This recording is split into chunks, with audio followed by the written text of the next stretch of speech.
சென்செக்ஸுக்கு cube number.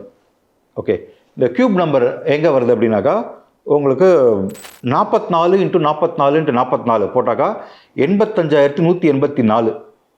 இதை தாண்டினாக்கா அடுத்த immediate number 45 × 45 × 45 91,125 இம்மீடியட்டாக தெரியலாம். ஆக்சுவலாக இந்த 85,124க்கு மேலே ஆல் டைம் ஹை இருக்குது.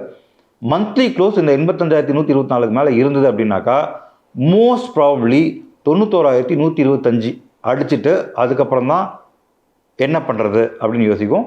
அந்த 45 தாண்டிச்சாக்கா 46 × 46 46 97,336 போகிறதுக்கே வாய்ப்பு இருக்குது. ஓகே, ஸோ இந்த நம்பர்ஸ்லாம் நோட் பண்ணி வச்சிங்க. Numbers are key. இது பேஸ் இன்க்ரீஸ் ஆகுதுன்னு அர்த்தம். ஓகே, மக்கள்லாம் வந்து பெரிய ஆட்கள்லாம் என்ன பண்ணுவாங்கனாக்கா இந்த சின்ன சின்ன ஃபேக்டோரியல் ரிட்டர்ன் சொல்லுவாங்க இல்லையா, இந்த சின்ன இன்க்ரீஸு ஒரு பெரிய புஷ் கொடுக்கும்.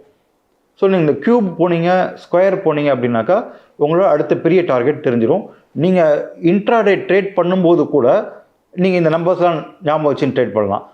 42.1 × 42 1.1 × 42.1 சப்போர்ட் அந்த இடத்துல எடுத்துருப்போம். ஓகே, அந்த 0.1% வித்தியாசம் உங்களுக்கு இன்ட்ராடேயில் 100% ரிட்டர்ன் கொடுக்கும், 200% ரிட்டர்ன் கொடுக்கும்.